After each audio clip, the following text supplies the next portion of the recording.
It's good to be back. Yes.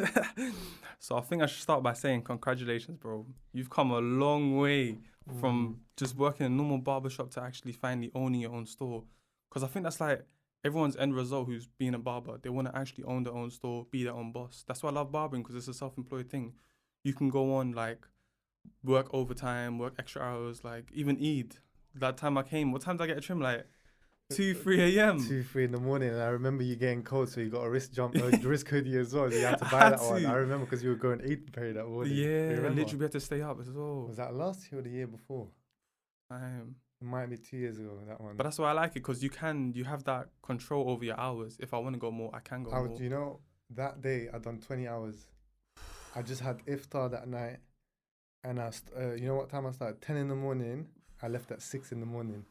That's my record, yeah. Straight to Eid prayer as well. And I just had iftar, and that's it, just banging out trims. That's and imagine that was probably my second month in the shop, and I had bills coming in, electricity bills, and I'm thinking, this is mad. Like, I never knew it was that much of a heavy load. Yeah. So that day I was like, you know what, everyone's coming in, let me just continue and just bang out. As well. And I was by myself that day as well. I remember I had the trainee Omar. He left at 4. He left at 4 in the afternoon because he had some family commitments. And I just banged out till the morning. That's why I like it. But like, I want to know about your journey from the beginning, because I think it's like you rent out chairs and stuff usually. Yeah. So where? Do you want me to go to the start? Wherever, man. Even like, I think they do per hour, or do you get like per hour? Or is it straight? So let's say the first shop I was working at was by commission. So you get a percentage of each cut that you do. So if you don't do any haircuts, there's no money because there's no percentage. Wow. And then, so after that, then I was doing commission, the whole percentage thing a few times, the commission structure. And then I went on to renting out a barber chair. Mm-hmm. So you pay a weekly or monthly amount, and then you keep the rest in your pocket. Basically, you're basically running your own small business within the shop. You're paying for the chair, and then other places would have like a payment structure where you get a daily wage or a weekly wage. But I never personally had that myself. Literally, you're building your line and your clientele to follow you wherever you go. Basically, they have to be loyal enough to actually follow you, because you've been like traveling from Harrow to Edgware. Yeah, man, South Harrow. Oh, you said South Harrow? Yeah, I started in South Harrow. Oh. South Harrow, Harrowfield, Collindale, Burnt Oak, Edgware, and then Edgware again, and doing call-outs left, right, centre here, wherever I could as well. That's good. So do you feel like everyone rents chairs and stuff? Like most people just go rent a chair, use that place for a little while. Because you have to have a clientele. So if I'm paying you, let's say, I don't know, £200 or something, and I don't have the clientele to make that back, there's no point of me renting out a chair. So you have to have a strong foundation for you to be able to rent out a chair, which I actually didn't have when I started to rent out chairs, because I didn't really take, when I was working at Diaz where I met you, I wasn't taking customers' numbers, for example. It was more of a walk-in, innit? I left there maybe having a few customers that still had my number because I knew them from before that. Because you still respect the shop that you work at. Yeah, of course. They give you the clientele, you appreciate that. So then when you move on, it's like, whoa, like I don't really, I'm quite confident within my skill, but I don't know if I'm going to be able to make this money back, kind of thing. And that's the risk behind it, isn't it? Especially these days as well. Not many people try new barbers out. Yeah. Like everyone's got that feeling that now. But you'll be surprised how many people are actually looking for a better barber, or more loyal, more of a professional barber, or a barber that doesn't really take the mick all the time. So you'd be surprised. There's a lot of loyal people, but a lot of people are out there looking for that loyalty to someone because they've not been taken serious. Unfortunately, yeah. So it's the same. It's the relationship in it with themselves and the barber. And some people just genuinely don't have that, and they've been getting violated for 3-4 years and still going to the same 100%. Guy. Then you have to change. That's it. Sense. Yeah. Man. So now you finally made it to owning a shop. Yeah. How does that feel? How did you get to there? I didn't really get the time to sit back, reflect, and be proud of myself or anything like that. Because as soon as I started, literally I had rent left for the first quarterly period. That's all I had left. So I put everything I had in there, and I'm thinking, this is like there's no time for enjoyment, and I'm by myself. There's 3 empty chairs. Yeah. There's 3 empty chairs, and I just have to bang out work. And people like the I never had the time to be able to say, you know what, yeah, I made it, and I still don't feel like it because there's still a long way to go. I'm still in that journey. This is just another station in the journey, if that makes sense, you know? Mad. Sugar. So it's like hard to actually get people as well to renting a chair. Like I see you try to promote anyone who wants to rent a chair out. You know what it is? Barbering is not that popular yet, I feel. Serious? Yeah, when it comes to someone wanting to become a barber, yeah, it's different than you thinking, oh, barbering would be cool. I would like to do a skin fade, or I want to be a barber. This is what I want to be. There's a different level of dedication to that. There's a lot of people saying, I need a side hustle. So they do a trainee course for like 2 months or 3 months and then they let it go. They go college for a year and let it go. But then there's other people that really continue. So it is becoming more popular, and that's what we're here for, you know, to like kind of inspire and show people you can make something out of it. But some people just don't like the struggle that it takes. It starts from making nothing a day, making losses every day, because you're traveling to a place. Like, for example, I was, when I first started in Blades and Fades in South Harrow, I was going from Hendon, walking up to West Hendon Broadway, catching the bus to Wembley. From Wembley, I'll catch Met Line. Where does it change to Piccadilly? The Met Line? Is it Rayners Lane? Yeah. You go to Rayners Lane, catch Piccadilly from Rayners Lane to South Harrow. That's over an hour. Yeah, over an hour journey, and sometimes no cuts a day, but you still have to buy your Subway. No. I'm trying to say. Sugar. So that's the journey. Yeah. So now people see it like, oh yeah, you got your own shop, this is that. Bro, if you knew the story. The beginning part. It's mad. You know what I mean? Or even as a trainee being able to cut someone's hair. Who's going to allow you to cut their hair? Especially if you just moved from Holland to a place. You don't even have mates. I don't have friends like that. Yeah. I hardly knew anyone here. So. And that's the problem with these kids, they don't have that patience. They want it now kind of thing. They're not going to go through the struggle. They're not going to wait it out. They just want to get the clientele now. It just takes like that one gem, that one person that says, you know what, I see my friends doing that. You know what, let me dedicate to something and try and master this thing and put some time and effort into it, and it will pay off, you know?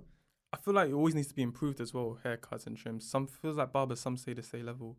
Yeah, I think, you know what's important? You need to up it. You need to see something, you need to try something, learn something different kind of thing.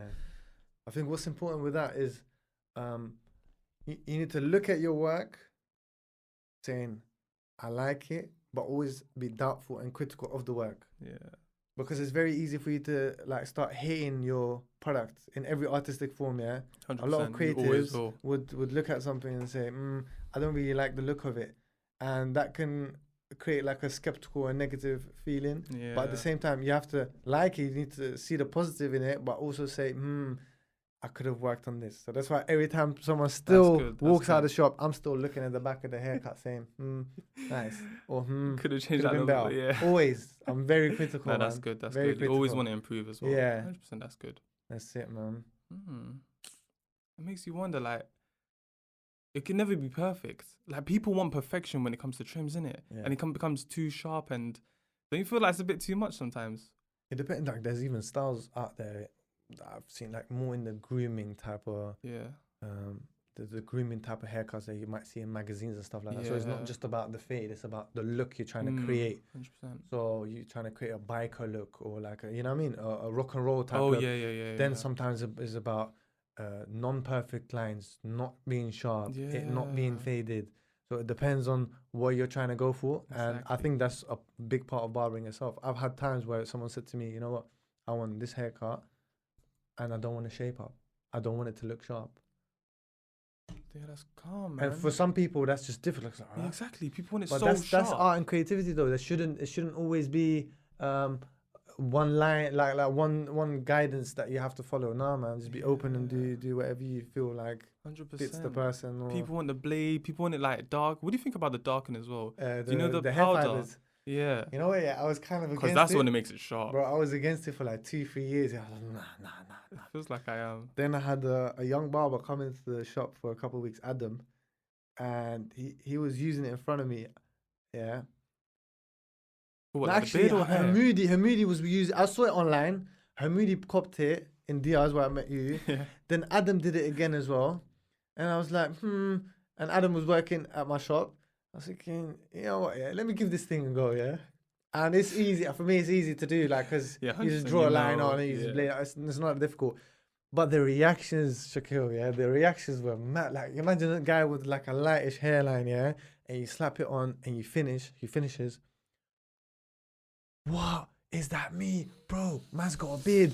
So the excitement that they have made me excited as well. Like, whoa, like if you're that happy, bro, I'm here to make you happy. Yeah, 100%. I'm here to make you look good, feel good. If you feel even better now today because you got a wedding tonight, you're not really too sure about your hairline, that little corner there. Boom, I'll do it for you, no problem, my G. But I'm sure you're aware of the whole debate that's going on when they compare makeup to trims.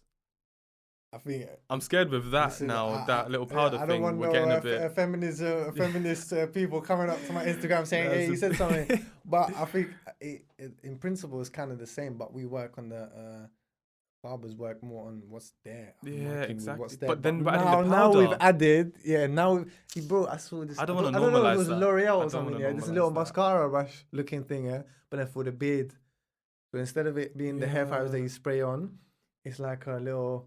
Like a mascara looking pencil. Yeah, because people's got a bit lighter than here. Basically, but even the look of the product itself, it looks like a proper thing. I don't think I'm for that. Sorry, I don't think I am. It's each to their own, and it's not for everyone. It's not for everyone. Some people like it, and for me, it's just about individuals. If you're sitting in my chair, you need to obviously satisfy them. Man, you're the king of the throne, man. I'm trying to make you feel good. Yeah. Sugar. I don't want that to be too out, like, then because we'll only be increasing it. First it'll be the powder, then it'll be something else, and it'll get more and more until people.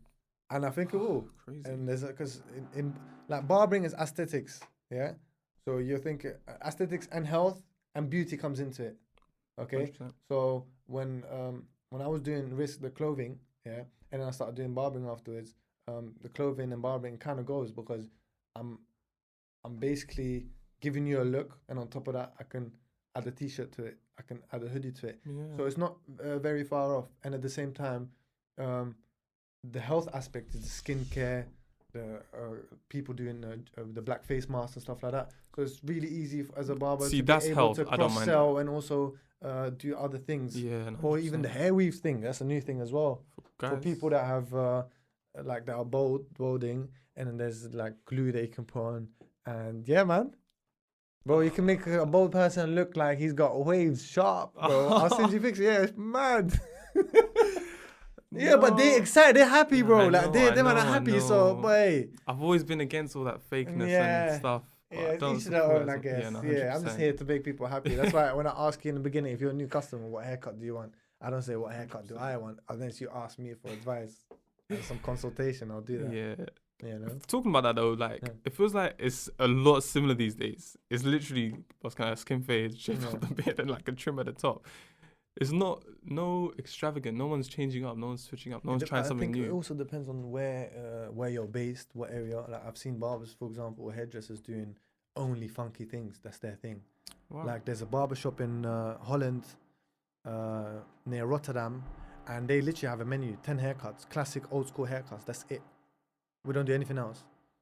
So, the majority, the skin fades, sharp beards, taper fades, all of that stuff. But there are barbers that actually specialize in certain things. It's more of a niche, but you do find it, man. You do find it, man. But then again, the patterns and stuff like that, bro, that's like 10 years ago. Now we just do a cat scratch and a bit of like line, a line and this is that, and that's about it. Mohicans, I don't really. But last time I done a Mohican was time ago, unfortunately, man. I love doing them, but you know what I mean. Yeah, they were good. That's were big. So where do you feel like it's going towards now? Then, what's the future natural. Of haircuts? As in, it's either natural, very unnatural. So what I'm trying to say is, back in the day we had the chin straps, boom, boom, right? Now it's about keeping your beard lines a bit higher. Exactly. Tapering up the back instead of having the back straight. Yeah. All of that stuff. Yeah. No, I get you. I think that's quite important. And sharp trims is still out there, man, bro. Yeah, always. The sharpness is still. I don't see it dying anytime soon, man. Sharp lines. People want that sharpness, but to get it every time, is that not a bit too much? Like even financially, to get it every time. Excellence is doing the same thing over and over again, still having a certain standard to what you do. That's when you become excellent at your service. So I feel like it's very important as a barber. We always have days where we're tired, we're upset, we're angry, or whatever. But you have to have a standard. So your customer knows, all right, cool. My barber has a standard, Sometimes he gives me that A star. You know what I mean? But he's always cold. Yeah, That's what you 100%. need to. That's what you need to get to, and that's just repetition, putting in hours, putting in your time, and that's the most important thing. And just mastering your craft. Literally, it, that's the really. only way over time. Yeah, man. Mm, Yeah. mad. But you know when people get too much trims, Yeah. what do you think about that? Because you know if Bro, you it's come good for every me, week, bro. yeah, It's no, come 100%, true, man. 100%. It's good for business, man. You come true, man. I'm here. 100%. Yeah, But like to man. get every weekend, like that sharpness, like have you I seen got- you DJ know what it is? Khaled and stuff, for example? Okay, I'm not but saying don't I think compare there's us to more him. to it, Shigo. Because look, when you come into the barbers, yeah, you're coming to a social therapist, yeah, That's what I need to talk about as yeah, well. Yeah. psychology comes into it, yeah. Is the trim itself makes you look good, yeah. So he makes you look 100% good. confidence boost. And also a few days ago, because we've been quarantining and stuff, so I've been reading a couple of things and stuff. Yeah. Like in your scalp, there's little muscles as well. So I came up with. I was talking to one of my customers when I was doing call outs. Yeah, I think 2 days ago. There's there's muscles inside. Yeah, and when we're trimming, and you're like, oh, I'm feeling relaxed. It's like a knew semi it. massage, bro. I knew It's it. no, but if females 100% have I knew it. pedicures, manicures, all of this stuff. Yeah. What do we have, my bro? It's a trim. So when you're living a stressful London life, uni, you're working. What are you gonna do, bro? 100%. Come to the barbers, have a little chat, look Relax. nice, That's what I want to look talk to you about nice. because the amount of people you've met is, poof, like Yeah, millions. It's But mad and different people. exactly, and what you get, the people. different feelings they express. Some might be stress coming out Yeah, here, some might be happy. yeah, Just go. It's like a therapy session, literally. yeah, and a community. Because they want to get stuff off their chest, maybe, and Yeah. you give them that comfort, that welcome. What do you feel when you come into the barbers? I Like, could why do you relax come? in Yeah? it. I could relax, and just Yeah. in my zone, whatever. See, and some people just need that more often. Same way some To people get need out, chocolate just- more often, or Yeah. need something else a bit more often. It At least just this is a depends better on- healthy thing I to do. suppose, but maybe not healthy for your pocket if you come two or twice a week. 100%, So you gotta be 100%. able to afford it, you know? Mm. That's the thing. Don't go broke because of trims, you know what I mean? We should talk about prices as well because Yeah, over time, whew, it's gone up. yeah, but I do understand that because obviously Yeah. the quality, the time spent, Yeah, and it's something that you said one time which I can never forget, and it's scary. yeah. You said that you might see it literally becoming like a black cab, the taxi, when you press the button, your time starts now, and then it finishes, and then Yeah. that's how much you get I always charged. thought that would have been the fairest way of doing it. If all barbers would say, guys, It makes time, sense. time. You want more time? You want? I can sit here for 'Cause- 3 hours, do your trim, no problem, bro. That meter keeps on running. Yeah, Black yeah. cap barbers all day. I think, listen, bro. If the whole industry would come together and I would come up with this concept, but I don't know if it's allowed. It's called price cartels or something like that. I don't know if it's allowed like by law. Oh. It might not be allowed, but I don't know. But a theory. But if we would have regulated that, yeah, Because it does make sense. People's trims might take.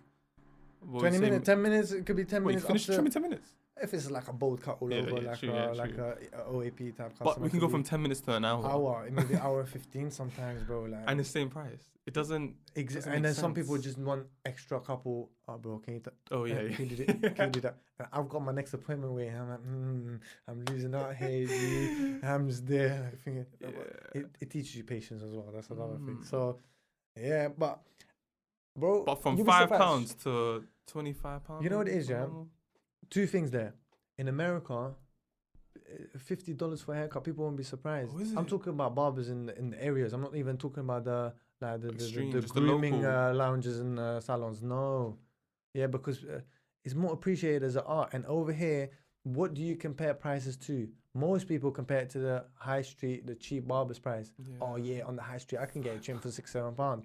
When someone comes into my shop and asks for that, I'm like, cool, the high street is there, no problem. Like, you're 100%. probably not gonna wait for 3-4 hours as well. You won't have to book an appointment.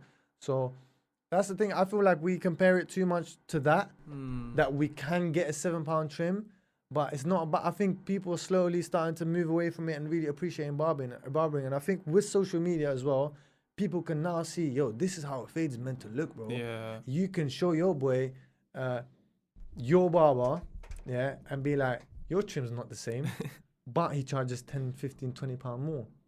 And at the same time, like general advice when it comes to pricing, it kind of protects you and makes you target a certain segment that you want to be in. So for example, when I've been doing call outs, I didn't want to do too many call outs. So if I would have underpriced myself, what would have happened? Everyone would have just called me all the time. So I'm doing call outs left, right, center, go Enfield, Acton, boom, boom, boom, boom. And I can't really keep up with that. 100%. And I don't want to do too many trims because the risk that it might be, that's the risk with the S, that it might be. Yeah. So instead, I'm going to up the price a little bit. So I get a little bit less customers. I can still make my earnings and keep it moving. I guess it's the value as well that you feel that you deserve. And 100%. sometimes you don't feel that I'm not giving up £5 trims. My trim's amazing. It's quality trim. Yeah. Deserves some more recognition. Yeah. And plus, over time, obviously, I do feel like it's going to get more expensive because 100%. it's going to get more. We're going to end up doing blackface. Start with £2 trims, bro. What? Like, yeah, free trims. Free trims. That's how you have to get your name Then that out. guy was giving me, what was it, Hassan in the shed. Give me two, yeah. From, what was he from? Neasden. Yeah, Hassan for £2 trim. But he So bust you me the gotta £2 start. as well. He said to me, I want to give you that £2. I didn't want that £2. After a while, he goes to Oh. me, hey, have a £5. I'm like, nah, man, bro. I appreciate Yeah. you making me, because I told you, them days, I didn't have friends. I didn't, no one let me trim the hair. So I had this guy. Yeah, man, £2 mad. trims. And the first shop I was working at, no, the second one, £6.50, bro. Skin fade, skid $6.50. People were living, my customers were overtime. living, bro. Hair and beard, like Trust 11, £12. me. Oh, Nice. yeah, trust I'm me. still spending time on it. Clean, £12. Nice. Yeah, people just need to face the truth that it is going to get more expensive over time because the Yeah. quality is becoming better. And also, there's just more things that I can add on that we didn't before. The Yeah. beard wasn't as big as it was before. It's become a serious thing now. You got to spend as much time here as here. Sometimes even more, you'll be surprised. You know? Swear. Yeah, man, bro. But Sometimes. yeah, no, 100%. It's becoming a big thing. Yeah. Oh, wow, that's cool. But also, it's like, I don't know how to say it, but it's just that it's not going to stop, obviously. Trims will always go on. It's always going to be a necessity. Mm. But the same way that makeup, girls have pedicures, like you said, manicures and stuff, Yeah. guys will have the black face mask, the washing the hair before. What other add-ons that haircuts have? What are there? Some people wash their for hair. Me, as I said, for me, Some people put the steam. Yeah. I'm more concerned with the art of barbering itself. So for me personally, I really enjoy the hair, the beard, and working on your natural self. So if you have a cowlick and you're not happy with it, I think, yo, that's nice. I could do something with that. I can, like, you know what I mean? I could do a little flick there or a little something different. So for me, it's all about the art of barbering itself. The rest is you're touching the beauty technician and that type of field, which is fine. 100%. But that's not really for me. Hair, beard, threading, yeah, and then maybe some hair fibers. But that's what I enjoy doing. And I could add so many services into the shop: the steam, the this, that. Hair wash. It's just not something that I really enjoy doing. And for me, the enjoyment aspect is the most important thing. But as I said, for me, my journey, even before barbering, when the whole my little movement was created, was clothing, and then the barbering came with it. So I don't think that's even too far off, man. There's even shops in Shoreditch. I've seen like a coffee type of book club with two barber chairs at the back. Sick. It fits anywhere, man. Yeah, 100%. You know? But going back to your point of threading, because I forgot about this, but eyebrows. What's your thoughts and stuff like that? Because when male get them, I don't know how to look at it, to be honest. I've never known how to look at it, if it's a feminism thing or... I think it depends, calm. because for a lot of guys, they are actually very thick, and it's just a cleanup. So I would say 9 out of 10 guys that do the threading, let's say on the brows, it's more of a cleanup sort of thing. Like a lot of us, especially like Arab and Asian dons, we get a little unibrow, tweeze it, pluck it, get rid of it with a thread, no problem, man. I don't really see an issue with that. Some people would blade it, whatever. Was it? Yeah. Or like the little slits in eyebrow, all of that stuff. For me, it's like, as long as you like it, but if you want feminine eyebrows, I will tell you, bro, are you sure? Like, I'll be honest. I'm that type of person. I'm not going to just do whatever you want. I will try to consult a little bit and be like, you know what, bro, you got good eyebrows, don't worry. Like, you know what I mean? We can clean up a little bit, but that's about it. Man. They want to do so much these days. Yeah. It's like, just get everything. Take it all off, trim everything, become a What's it called? brand new Metrosexual, isn't it? There's a word where Which means? like, where men are looking after their appearances a bit more. Oh. Yeah, everything's becoming unisex nowadays as well. You know, the clothing, the barbering. I think that's just a movement that's been created more recently. You know, slightly. But going back to your journey, so you finally opened a store and you called it Risk. Yeah. Why risk? What is risk? Oh, we can start with your clothing line before, actually, because you said Yeah. you started that before. Yeah. So the clothing line was risk, and then you Yeah. decided to go to shop risk. Yeah. So I was studying at South Bank. I was studying marketing there, and I came up with this because back in the day when I was living in Holland, I used to like write a lot. I still do, like poetry, rap, whatever. I used to make a bit of music. Yeah.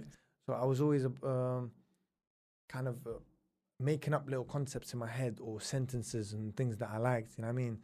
So I had this thing in my head. Risk is my currency. Yeah. And in Arabic, rizq means it, livelihood, like a gift as well at the same time from the higher power. So your livelihood being rewarded to you by the higher power sort of thing, and taking a risk for your rizq, for your livelihood. So as long as you take a positive risk, always take that risk. So I had that phrase in my head, which was risk is my currency.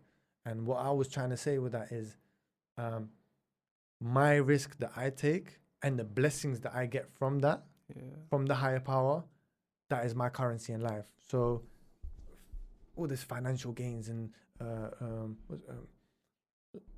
we're very financial driven, innit? Yeah. Like, the pound, man, the wins, no L's. I don't really see life like that, to be honest. You know what I mean? 100%. So for me, risk is my real currency, innit? So that was not a clothing brand. That was nothing. It was a sentence. My slogan that I really thought was valuable to me. And then when I was studying marketing at uni, I said to myself, how would I communicate this? Because it just, here and now, I just think about risks in my currency. And I liked it, bro. Like, I was like, this is sick. It has a ring to it. Yeah, this is proper. Like, it works for me and it makes so much sense for me of like who I am, what I've experienced in life myself. And then first year of uni, going back to first year of uni, so 2 years back, we had to come up with a prototype at uni for any product. And we done a little clothing thing. And that was called I Run London. Yeah, we had a little clothing thing, yeah. And I actually took that from a concept that we had in Holland, in Rotterdam. There was a few guys that were doing I Run Rotterdam with like little prints. I was like, yo, that would be cool to do like a London version, I Run London. So I had a little thing. And we smashed it, to be honest. Yes. And then third year of uni now, came up with the risk thing. How am I going to communicate here? T-shirts, yeah? So I had 15 T-shirts, Camden Town. One spray can from Harrods. Was it not Harrods? What's that other called? Halford, sorry. Oh yeah. Halford. Yeah. Well, and then from the Chinese shop in by Staples Corner by Brent Cross, I bought brown bags. Yeah. Nice and environmental friendly. You know what I mean, Yeah, nice, it does the job. So I would spray risk on it. Oh yeah. Or at first I used to do the names on it. So if it was my boy Ali that bought a T-shirt, I put Ali on there. Boom, give it to him. So 15 T-shirts. I'm pushing it to people. My mum was actually my first customer because she wanted to buy and support it. 100%. And to me, it was still about the message. And I said to myself, I want it to be Times New Roman bold because that's like a headline type of newspaper type of headline. So the brand was not risk. Font is important. The brand was not risk. It was not fashion. Just black T-shirts with a print on it. It was, but then people started seeing it as a clothing line because what they see is what they see. That's their perception. Is this is a clothing line. And then people start asking for more designs. Yo, like, when's the next one coming out? And I kind of made my money back on the first batch of 15 T-shirts. I was like, yo, like, let me continue this. And my boy Mo, he was a graphic designer. I think you've met him once as well. He's a graphic designer. We came up with these T-shirts, actually, the homegrown. These were the second ever T-shirts, yeah. And this 6 years ago. Came up with these now. And then someone was like, oh, where's the black ones? Is there black ones? I was like, all right, cool. Let me do the black ones. And we literally did eight T-shirts or 10 T-shirts and stuff like that. It's small. Yeah, some of it didn't sell, some of it did. And then slowly what started happening is Risk is now a clothing line. And to me, it was like, oh man, like it's all nice, but this is not a clothing line to me. What I wanted to do is not clothing. It's not fashion.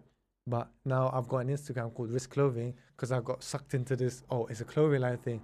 I'm thinking, this is not good. At this time now, I finished uni, I graduated. Risk was already started with the first 15 T-shirts and stuff like that.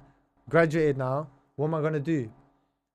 And my mom was like, you got to do your CV, you know, like, I can't you got to do your CV. I want my son to wear a suit, and I'm going back to uni doing like a CV workshop. I'm bad at this. And also I'm bad at things that I don't enjoy doing because my focus is just not there. You know, that's why I was always bad at maths, because I don't really care about like maths like that. You know what I mean? Yeah. So I don't enjoy it. 100%. I go to uni, CV workshop. I'm like, this is dead. One day I come back home and working on my CV. I'm like, Mom, I don't want to do this, you know. She goes, you know what? Yeah, there is a little bazaar thing, like a marketplace that they're gonna organize. It was like 2 weeks. In 2 weeks or something, you gotta pay a little bit and you get your own store. Why don't you sell your clothing there? Oh my days. Yeah. So I hollered my boy Safer, and my little sister wanted to help as well. At this time, she was maybe what? She was maybe 8, no. 16, No. yeah. She was maybe 9. She was maybe 9. Oh. She went, I want to come. And there's my boy Safer and me. We went there. And at the same time, I already had a passion for barbering from back in the day. So you was balancing barbering and university on the side, wherever I could get whenever someone you to get a can. trim, I would trim them. Most people would Yeah. say no. So sometimes there was like a 6 months gap of not trimming. So I'm interested in barbering from a young age, and that's another thing we can get into if you want later on or whenever, how that started. But I was interested, and at the same time, now I'm thinking I don't want to do no 9 to 5. It's not me. I'm a stubborn guy. I always fall out with the people that employ me. I'm like, what authority? What? Nah, man, not me. Don't disrespect me because you think you're higher in the nah, you know. 100%. So in that at that same time, when I was doing we done that little store thing, blah blah blah. That went quite well. It was actually on Arabic satellite TV as well. All of a sudden, because my mom's friend happened to be there. She runs like an Arabic satellite TV channel, and all of a sudden we're in gas. My boy is there. I was thinking, yeah, risk. I'm trying to mix Arabic with it as well. You get me? It's like, we're gas, bro. It was, hey, listen, Arabic satellite. People telling me, yo, da da da, and we were just still small. We had like 2-3 designs, and around that time, something mad happened, and that's what I believe in the higher power. Sort of, as long as you take that risk, and you believe and you have faith in what you do, you'll get guided. There's nothing magical about it or coincidence. Nah, there is something there that's driving you, and you're the one putting in the work, but something else is out there helping you. So I needed a heat press one time, and my cousin's husband was in South Harrow, and he had a heat press. So he goes to me, you know what? Why don't you come to South Harrow? I'd never been to South Harrow before. I get there, I'm like, okay. Walk in the market now. I've got my t-shirts on me, and I'm trying to check if the heat press works. It didn't work properly. I'm thinking, Dad, I came all the way here. This thing's not working. I'm frustrated. And at this time, you're still trying to work things out and figure things out. So for me, that was a big disappointment because the heat press don't work. He goes to me, listen, there's a barber shop right there. I think they might be looking for people or something in that same market. I'm like, okay. So I finished what I had to do here. I'm annoyed because I'm thinking, yo, I couldn't even get my t-shirts done. I'm walking back in that market, and I see a barbershop inside the market, and that was Blades and Fades in South Harrow, and I look down and I see that it was checkered, the checkered, the black and white checkered towels, and I said to myself, whoa. I always said to myself from back in the day when I was like young, if I want to one day open up a barbershop and have my own barbershop, but if I want one, it has to have the checkered towels that I had back in the day when I was breakdancing, and I bought it, but I let my mom. I said, Mom, please, I need that little vinyl, checkered vinyl in it. So she bought me that. We used to break dance on that. So I see it, I'm like, yes, this is my shop. And on the door it says apprentice barber required. And bro, do you know how many times back in the day I used to go to barbers, West Hendon, to say, yo, like, do you guys need an apprentice? I'll work for free. All said no. Swear. Yeah, all said no. And this guy, apprentice barber required. I walk in now. I started maybe 2 days after. And that was the start of the actual professional barbering journey where I said, I am going to dedicate my time to this now, even though I kind of know how to trim, but I don't really. That's how it kind of started. That's mad. Blaze and Fades. And then the rest came, like, where you met me at DR's, Michael's in Collindale, W2 in Burnt Oak, Hollywood in Edgware, to now the Risk Barbershop, which is the eventual establishment of everything coming together. This is my spot now. But in the meantime, I'm still doing clothing. I'm running events. I'm doing the open mics. 100%. I'm going to like my friends' comedy shows to support and back and making content. And now this is the flagship kind of thing, you know? Yo, that is a journey, brother.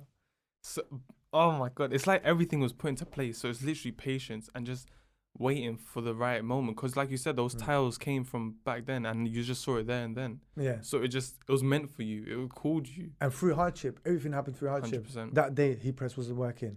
My third design, the t-shirts, the jumpers came up messed up. Like I paid like £100 for screen prints, and I came out there. I was nearly crying, bro, because I felt I don't have the budget for this, bro. And then on those key t-shirts, I put a pocket on top, and people loved it. You get what I'm trying to say? So all the good things that happened came from struggle. Yeah, no. It never came easy. Nothing came easy, you know. Messing up haircuts. You're sitting there. There's young guys there looking at you like, who's this guy? And you don't even know what to do. So your boss is helping you a little bit. Blah blah blah. That's the problem as well. People need to understand that when you're starting something, you're learning at the same time. Yeah. So if you do mess up a haircut, you gotta understand like he's messed up. It's fine. It's not a problem, man. And that's with everything. Don't take it too seriously. Like shit, it's a trim or grow back, man. Yeah. And if everything's going too well for you, you're gonna have a time where something's gonna go wrong, and you're like, what? I was never trained for this. I'm glad you said that. You know what I mean? Because people feel like they just want W's, like smooth you said. Journey. Smooth journey don't exist, man. When's your L? When you need to balance. There's always a balance you need to bring back. Yeah. Damn. And life will balance you, bro. Life will slap you. 100%. And it will humble you real nice. So don't get too excited. Yeah, life will humble you, you know. 100%. Gotta stay humble, man. Damn. Came a long way. So you finally own your store now. Yeah. Obviously, you try to do as much activities to the community as possible. Like, what have you brought in recently? Was it like a DJ thing I saw? It was a beat makers workshop with Ezekiel Beats. So that was the last thing that we did. So you made like beats, even stuff like this, like podcasts here, radio just channel. trying to open your brand more. And also like connecting people with the right people. So if you'd come up to me and say, Frizz, I need a artist or a singer, this is that, I try to do that as well. Because the barbershop is just a community around the whole message and philosophy. That's how you create the community. And within that community, we work as much as possible, you know. And you don't want to focus on one thing just as barbering. You've never been that. Let me try expand. Let me do more. I like doing what I enjoy doing. Yeah, 100%. Like if one day I want to do cooking, I'll open up a risk.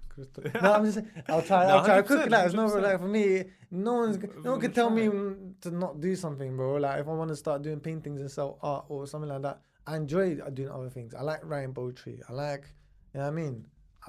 I used to do music or dance and stuff like that. So you never know where life takes you, bro. One day I might, I like gardening all of a sudden. It's calm, bro. Gardening's live, bro. Yeah, that's what I'm saying. Gotta grow.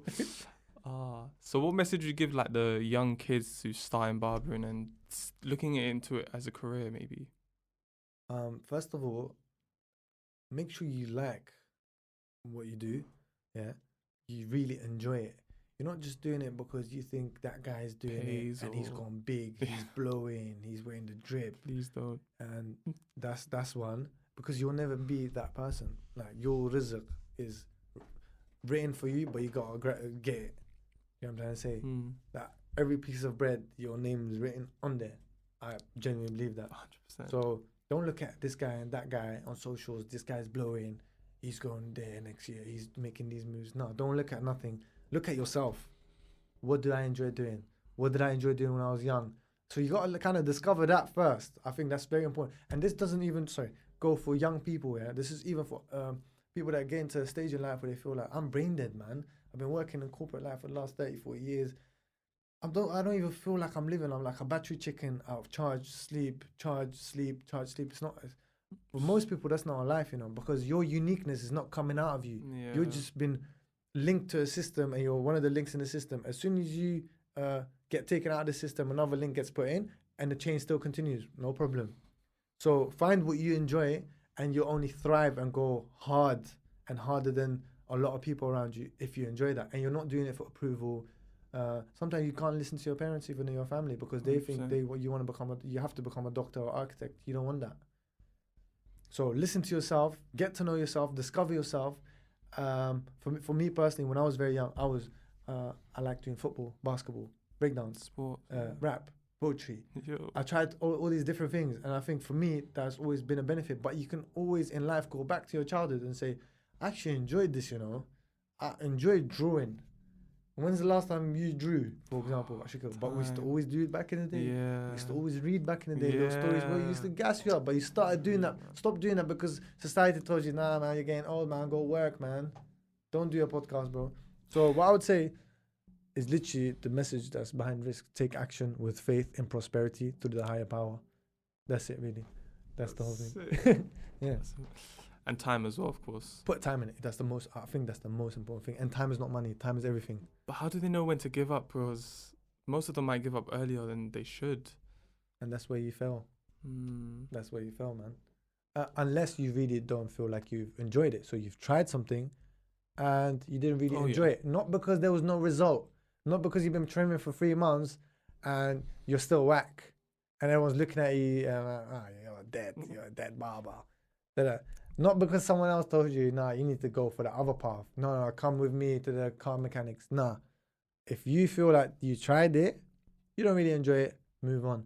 But if you expect in 3 months for you to be the best barber in London, bro, you're not gonna. No, 100%. It's not gonna happen. It takes time. With nothing.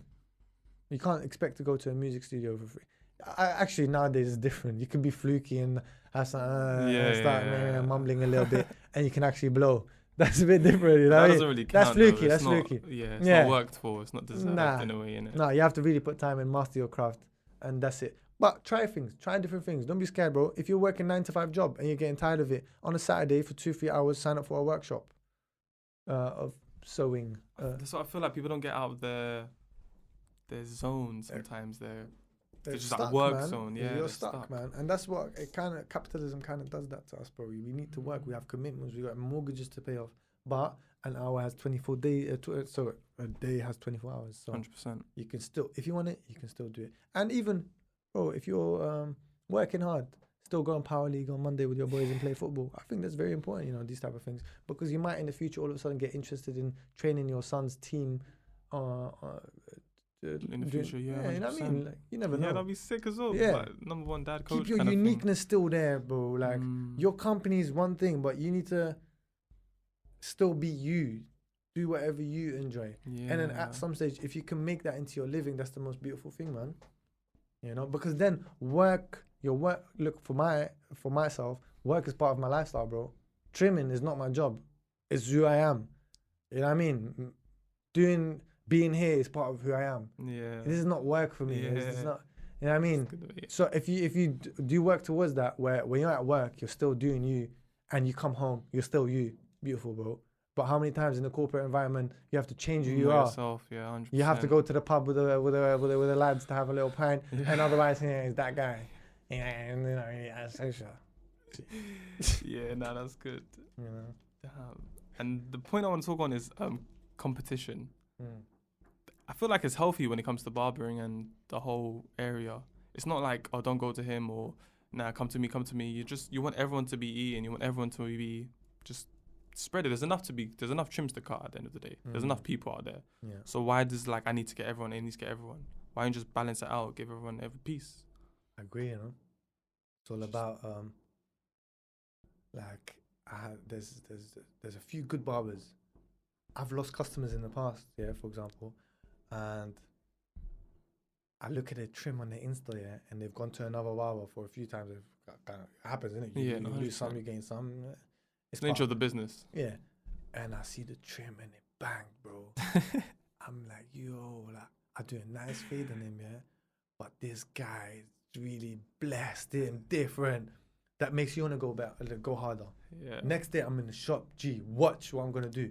And it's not to defeat that guy, or it's not a prideful thing. Competition. It's healthy. Bet yourself. It's healthy, but at the same time, you need to keep it healthy, because if you being in competition with people makes you sour and salty, then that's a real disease, bro.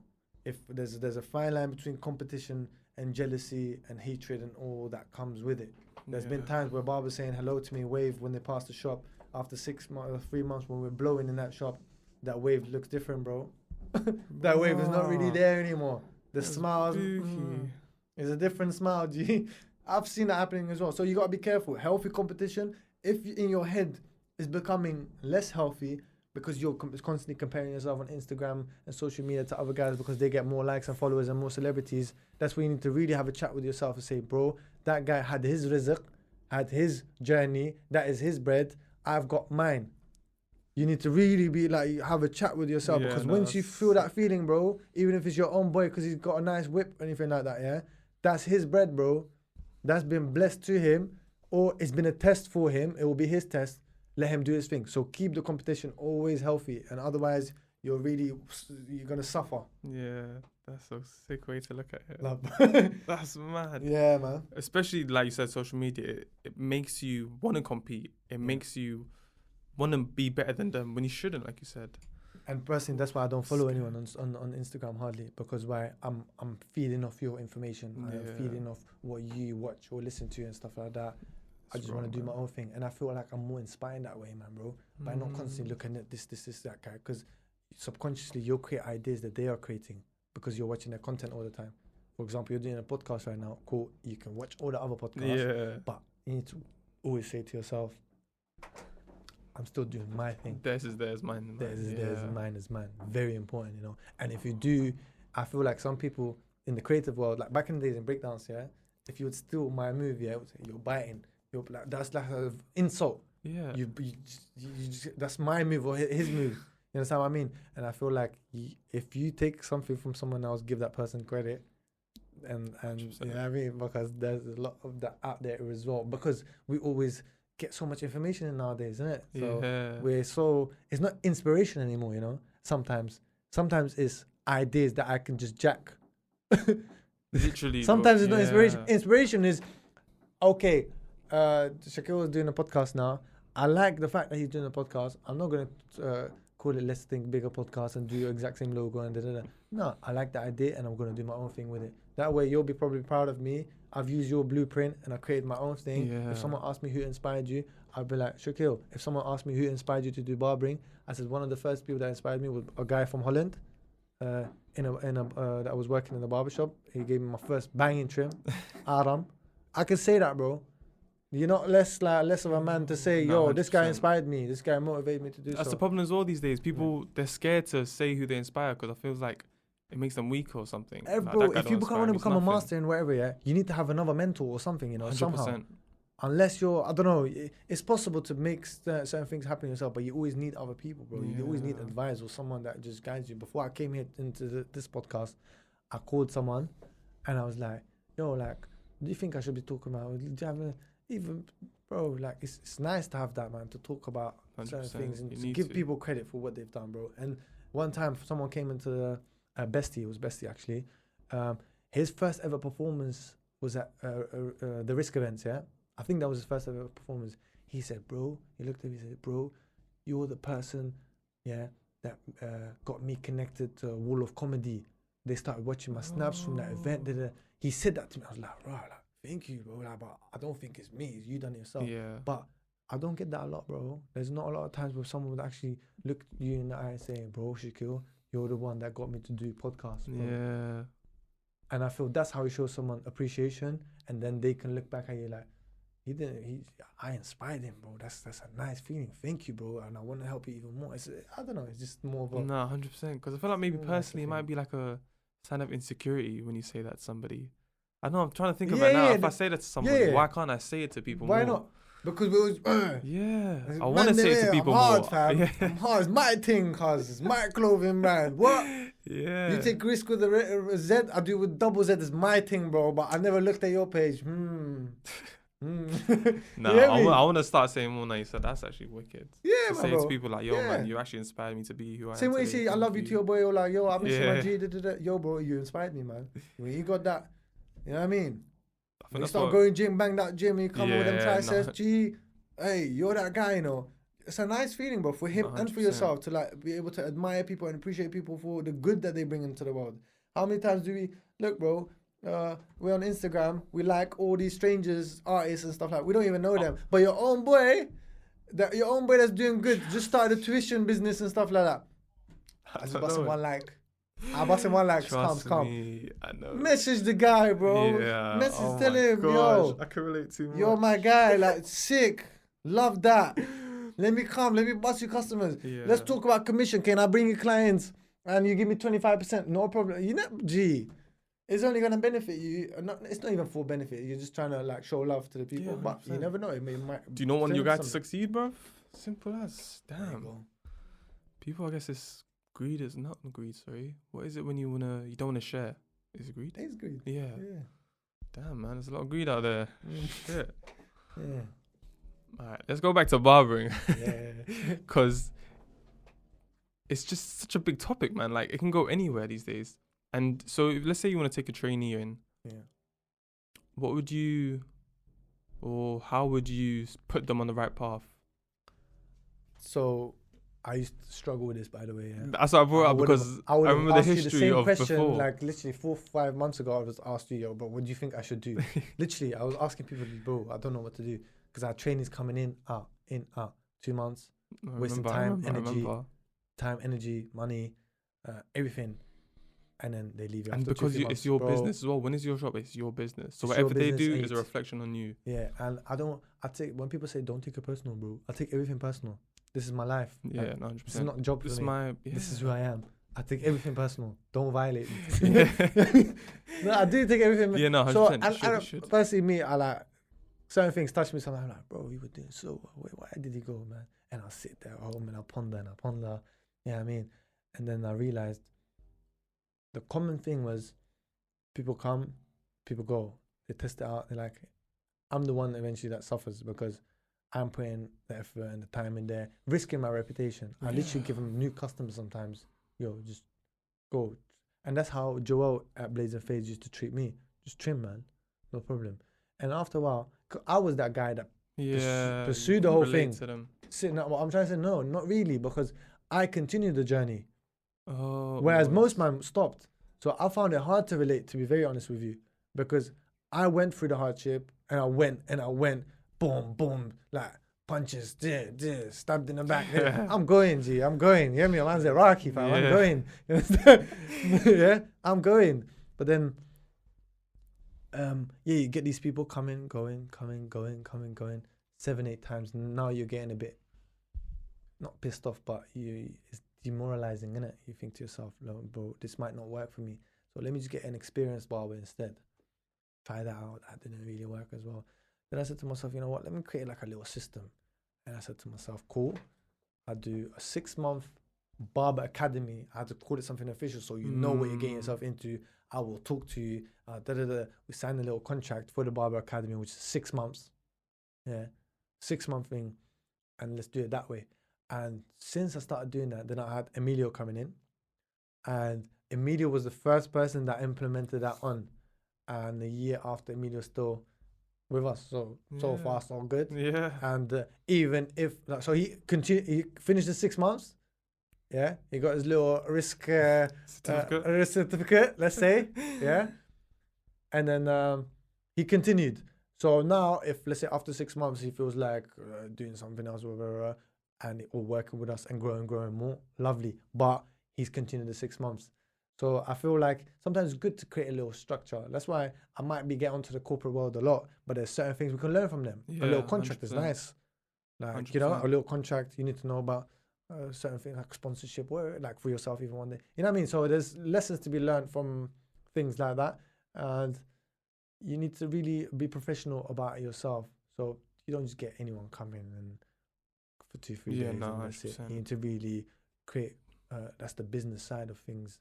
You need to really be on point with that. So, and then to take them on into your business, how would it change it? Because obviously would the pay be different as well? Because if they're commission based or? I basically provide a free barber course for people that would sometimes, if you go to London School of Barbering, I think you pay like $2,000 or something like that. I provide that for free, and then when you eventually do the trims and stuff, you're still getting paid in the meantime, basically. Or being there helping out. And I think they need that as well, because they need some more motivation kind of thing, whether it's money or whatever you want. You need something to push you through. Yeah, and also lucky for them to people have like that. to grow, and that's another thing. You like to see yourself grow. It's not always financial, but at least like your cuts are getting better, or even you as a character, you grow a lot in the barbering industry. You learn to speak to different people from different places. It's not always wagwan, my G. It's always because it's all about relationships. That's Good the morning, point. Sir. Yeah, it's very important, you know. Relationships is the most important, because that's when it gives the customer whether or not to come back. Yeah, and it builds your character, because you're that guy trying to make them feel comfortable. You need to put in that work. You need to absorb their energy and kind of react to that. Yeah. You need to look at their how they feel. It's just, you can feel his energy. He's not happy right now. Yes. So now I'm gonna do something to make him You know what I mean? So And that would there's a lot obviously of- build them to be loyal and like, Basically. yeah, I like that guy. Let me come back before. and that comes with time once again. It's all about building your line, your relationship, Yeah, your clientele, your people behind to just follow you wherever you go. that's it. Oof, that's Yeah. a mad distance. And the more you have of that, the bigger your loaf of bread goes, because the more clientele you have, the more you can share with your other people that work with you. The more Because you can't keep up as well. You got a There you line. go. You need to. So spread then it I've out. got someone else now. Cool. He trusts me. He trusts me when I tell him he's good. Boom. So you can share more then as well. Yeah, no, that's You good. know. Well, and some people are just like, no, I'll keep it all to myself. But you can't trim the whole world, man. G, how many people live in London? Huh? We need each other, you know. Yeah, no, 100%. We need each other. 100%. Like other barbers, high street, this, that. I need you, bro. I can't have 80 people waiting in my shop. G, I can't do that. What, you're trying to do the Eid thing that we were speaking about times 8. Nah. No way. It's tense. But now that you got the store now, Yeah. is it a bit like, where do you go now? Because I'm not saying you've accomplished your dreams or Yeah. anything, but what's the next level? Because you've got your store, you're an owner of it. Yeah. But the beautiful thing is, because I've been thinking about this since I was so young. So even when I had the store, I didn't really, in my head, it was already there. Not the entire. Yeah, the visualization. The visualization of a shop being there was so familiar to me as an imaginative guy that it wasn't that weird.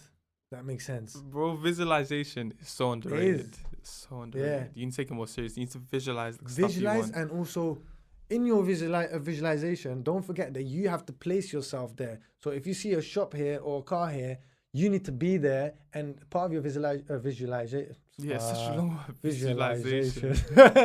Yeah, part of that is you going towards it.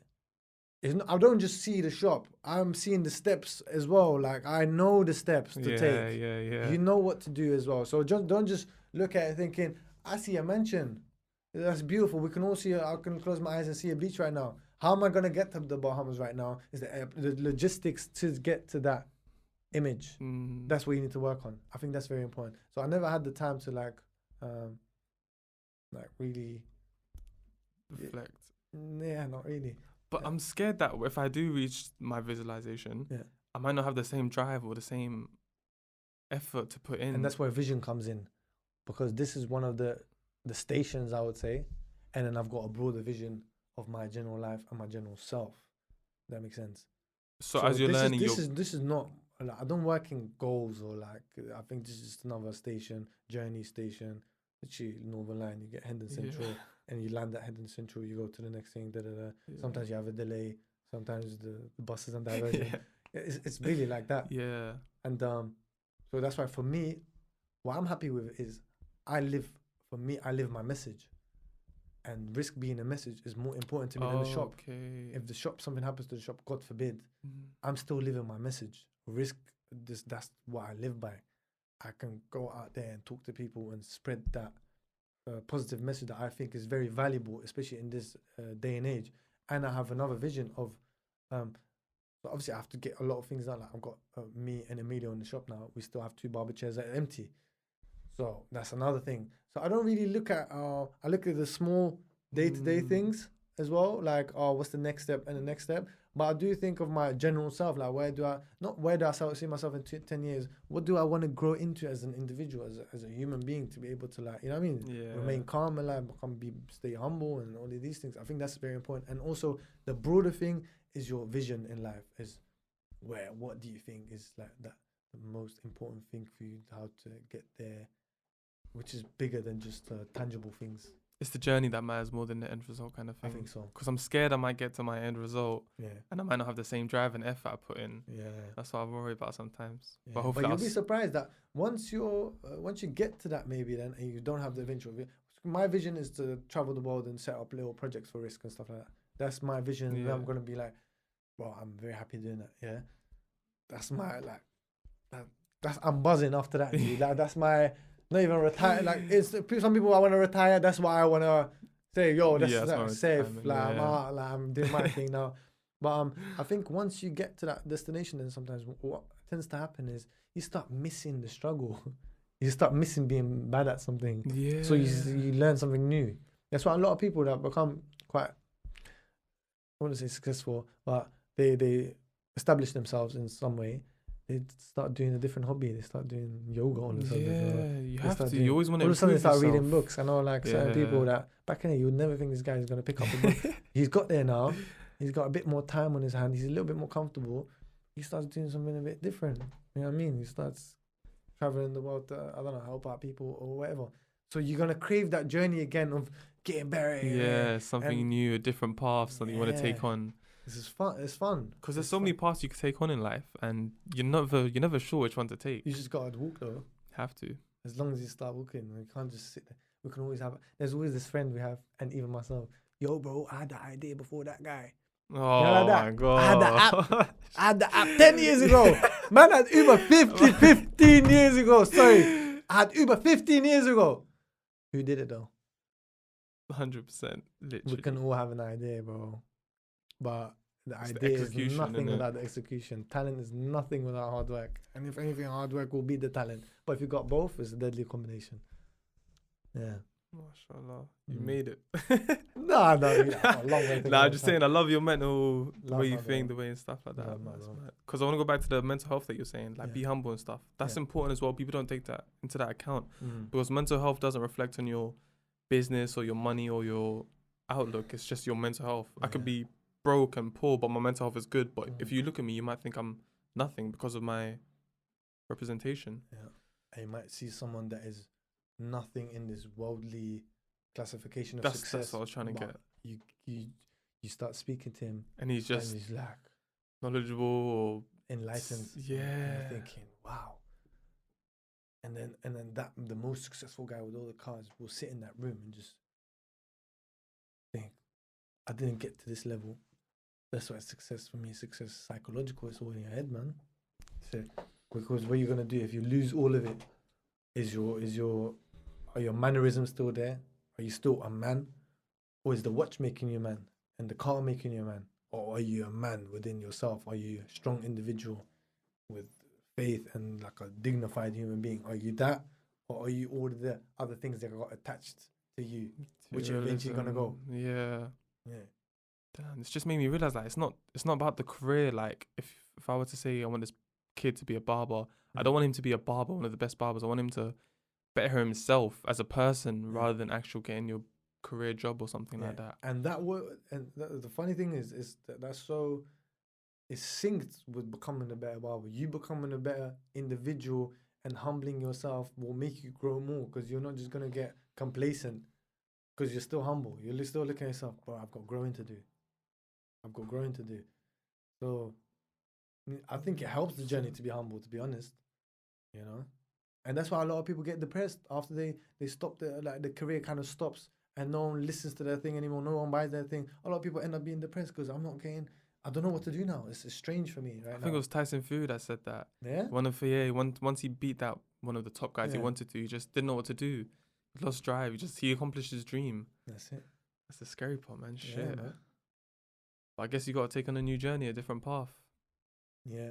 And also just look at yourself only within yourself and without all the worldly things. Just look at yourself. How do you want to be as a human being, bro? When, like, you know what I mean? Yeah. Do you even literally. like yourself or how you speak to people and stuff like that? I think that's very important, you know? Do you think you could change paths if you wanted to? Because that's another Yeah, thing I'm 'cause scared about. It feels like if I go on for too long, I Yeah. don't want to leave. It feels like Yeah. it's me now. Yeah. Like, Understand you've it's done this hard for so sometimes. long with Yeah, barbering. It's like I can't really try something else. Yeah, it's a tricky one. It's very difficult, especially having commitments, living in a place like London. You might Yeah. have kids and stuff like that. Yeah. But as I said, an hour's got 24. Sorry, I got a day's got 24 hours, so you can still always. You don't have to change path and take a right turn straight away, like a sharp right turn. Yeah. You know what I mean? There's bends. You can, you know what I mean? you There's could do the alleyways. You can kind of, long- yeah. You can kind of on the side do a little something. Start a little side hustle. I remember I used to go to Fusions events in what was it, Rich Mix, and there was this girl that used to help the guys at Industry in the Streets. It was called. It was like they did workshops and all sorts, and she started baking while she done events management. And then all of a sudden, Oh. the baking she got better at it, and then eventually she that was her full-time business now. I think I'm quite sure she said, "I'm just doing the baking thing at the moment," and that was So you completely left the other. I think from what I know, this is years ago, but from what Yeah. I know, that was it. You know, so you can always, how bad do you want it, and also, That's the question. are you willing to Go through the struggle and the go through the sacrifices struggle that and then get you there. yeah, and also it is preparation though. You can say to yourself, I'm gonna save up this much and then try and do this, put some money on the side for it. Why not? And not everything is everyone's. There's a lot of people that think, I need investors. I need £5 million to start this business. It don't work like that, man. Never does. It doesn't work like that. As soon as you get paid, use that to go wherever. Yeah, man. You can. What's it called? The Wrights brothers, I think, that invented the first airplane. The American was the Wright brothers. I think it was. They started in a bike. They done the pedal bikes, like they were creating little bicycles basically. Yeah. And then eventually there was a mad competition. Yeah, I thought that was a sick story, by the way. Yeah? There was a competition of the first like proper airplane. Yeah, and these guys, what they came up with, they had no engineering past. They didn't have the capital. They didn't have nothing that the other big boys had, and they were still the two brothers that ended up flying the longest at that time and eventually developing, you know. But that's what history says. There might have been airplanes before. I don't know about that. But I'm just saying, I found it interesting that the guys that done bicycles said, you know what, let's try to do this airplane thing, no problem. And we're still going to make our bicycles probably on the side and we have a little personal project. If you have a garden, that's bro, where it starts. Yeah, personal projects. If you have a garden, for example, you start a little greenhouse. Yeah, you'll be surprised. You can even make a little trees in your garden and stuff. By the time you know it and it's grown, and your family members know about it, you might have a little plant business that you're selling to your mates and stuff like. Yeah, that's what I'm saying. Yeah, no, all of these guys, a lot of clothing brands started off with making some of them. I think it was Ralph ties in his workshop, and boom, look where he is now. Oh, it started off just with ties. I think so, yeah. Wow. Yeah. That's the thing. It's just the expansion of how big you want to take it. Yeah. It starts take with it as a personal project. And you know, uni. How much did you go uni? College? Yeah. Did you have to pay for it? No, college was free. But uni's $9,000 now. $9,000. Okay. How scared are we to spend $2,000 on something personal? But we spend $9,000 times 3, 27 bags on our uni course. But we're scared to spend $1,000 on something, or £500 on a few clothes. That's all of a sudden, oh no. But that's a course. Because me getting those 15 first t-shirts, bro, that was a course and a half. Marketing taught me a lot, but marketing would never teach me how much I was taught there. Yeah. I mean, I might have not studied fashion and all that stuff, yeah, but trust me, I know a lot about fabrics and prints and all these methods and stuff like that, because that's your personal project. So see it as a course. Sometimes you have to pay. When you get a car fine and you park your car there, you know to not park it again. So that little thing was a valuable lesson. When I first got my car, that was a valuable lesson, bro. Yeah. I'm not going to park it there again. It's £60, but it's a lesson. I don't want to get into fines, bro. No, I'm just saying, we spent $9,000 on uni, but we're not willing to learn lessons. It's the risk, though, isn't it? It's the yeah, but we're maybe too attached to the money. I mean, yeah, but the risk of losing that investment, it's like, I don't know if I can afford it. But what's your attachment to money? Is money just a tool for you, or is it the end destination? Are you gonna stack money and pay people for the rest of your life, and you die and you haven't tried anything? You haven't lived, man. Just wait. Oh no, I've got $1,000 now. Yes, I've got $2,000. Yes, I've got 3. Just waiting for that. No. And then it never ends, innit? It never ends, it never man. ends. Yeah. And then by the time you know you haven't experienced anything, you haven't gone on holiday, you haven't done anything, you just stacked up your peas the whole of your life.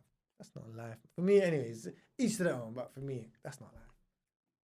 Because it's about learning and just gaining knowledge in something. So even though the money might not get you money, it's gained me knowledge and learned something new. Yeah. And money is a consequence of hard work. It'll come with it. If your value is growing, you might be the brokest guy, but you know how to talk to people, actually, even though, let's say you took the barbering career. I honestly feel it comes to you. Right now, if I go to South London, yeah, and I stop barbering in Northwest, yeah, I start completely, forget London. I go to Tokyo. Yeah. Tomorrow, yeah? Once this coronavirus thing is over, yeah? I go to Tokyo, let's say, yeah, and I can travel. You're allowed to travel right now? Tokyo, I'm there, yeah? And I start again. I know that I will get customers. I know within a year or two, I'll be back. Obviously, inshallah, God willing. But I know I'll be back. Because why? This whole time I've been trying to gain my own value. I'm trying to say my own value, my own skills. I tried to learn about certain industries and clothing and this, that, like, different artistic forms, 100%, doing little events and yeah. stuff like that. You build your own value, and that's, I think, very important. Just by picking up a book, you're Building your own. value, and then success will chase you because you're that guy, bro. You're that guy. So they will come to you. Oh, I've heard you do nice trims. Can I get a trim? Yeah. That's the thing as well. Like, let's say you take a risk with the barbering, let's say. Yeah. But even though you might not want it as a career, you could still change because you've at least that's something to have on your shoulder, on the back. Yes, I've taken a barbering course. I've learned how to cut hairs. I've learned the relationship between the barbers and the customers. Yeah. It's just something extra to have. It forms you as a person, yeah. It's part of your, a very valuable part of your journey, even changing jobs. What's the problem with that? You've got to know people. You've built your character. You've made mistakes. Now you're doing something else. I don't see any problem with that, man. Think of it as a CV, innit? It's all your experiences, own life CV. And you can look back and say, wow, like, I've done a lot. And doing that time taught me this. I might not be working there anymore. And I fell out with my director of my company or whoever. But I learned this. I lost one client there, but I learned this. You know what I mean? So it's all value building and also character building. The whole story. Yeah. Oh, that's mad. All about the character. It's all about the character. All right. Should we talk about the girls' haircuts? Rotted. Girls' hair. I don't get many, you know. Because those prices. Do you know girls' prices for haircuts? It's expensive. It's expensive, and they don't do nothing compared to what we do. But I guess we should just say that their hair's long or something like that, or girls might need a little more experience. I think about random things sometimes, you know. I think it's a couple things. Women are, I think they like spending more when it comes to. Generally, themselves. I'm really sorry if I have to, you know what I mean? But I think generally, I don't know if it's statistically proven or not, probably is. They spend more money on clothing, you know, and makeup and stuff like mani, hair, So that's one thing. But also, I think it's frequency as well. Us men go for a haircut more often. So in the long run, they might necessarily be making more money than barbers. They probably maybe do, but it depends on frequency as well. Because whereas I'm getting one of my customers every week, that's let's say 4 trims a month.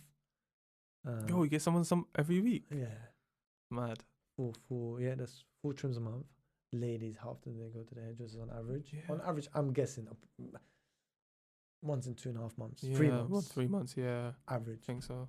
Men, by that time, they've had at least 2-3 haircuts.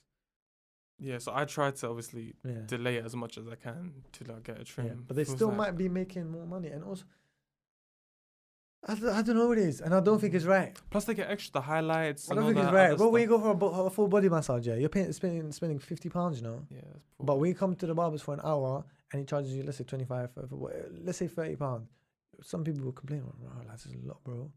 But you then, how does that work? It doesn't really add up. Yeah, and I think that's why it's actually beautiful to be part of an industry that is growing. And we are now the guys to like uplift this industry, because the more valuable it becomes, even price-wise, the more valuable the industry becomes and the bigger the industry really is. Because people can't be looking at trims like, price. Nah. Come to the barbers, have money in your pocket, bro. You know what I mean? Cash. If you're in the end, no bank transfers. Be ready. Appreciate barbering, bro. Don't come here with like, you know what I mean? I'm not trying to write like, thank you so much, but don't come here with like, man. I feel like it's not appreciated enough as it should be, barbering. Honestly, because I think we do so much for the community. We do so much for people, but sometimes I feel like a lot of people don't really see it as something very important. And there was times back in history, bro, barbers were like priests and that, bro. Like they're on that same level, like of reputation and respect. Yeah, man, bro. And we've kind of lost that. I don't know how. Man. They used to do surgeries and dentistry and stuff like that. Obviously, we don't do it anymore. Yeah. But barbers are those people that have been groundbreaking in history, though. I'm not gonna lie to you. They've been seen, and we get the respect, but I think people need to understand a bit more about how much hard work it takes for your barber to do that simple taper that you think is simple is not that simple. Yeah. You know, and how much his back is hurting while he's smiling with you, making you feel good, and how much his legs are killing while he's doing a little dance and Afro beats, where you're getting you guys all happy. It's a lot. Going home, feeling the pain throughout the night, waking up next day, hiding Shaquille. Good morning, my G. Let's do this. What are you doing today? Skin fade? You know? I think people need to look at that a bit more, man. So you roughly do about 8-9 hours a day? Yeah. Oof. I do not. That's barbers. Oof. 12 hours, 13 hours. Yeah. Some of my Jamaican, Nigerian brothers. I've worked in them shops. Oof. Every day. Bones, yes. Yeah, bro. Damn. Yeah. I've done that before as well in the past, though, by the way. But then at some stage, I thought to myself, you know, personal life is important for me as well.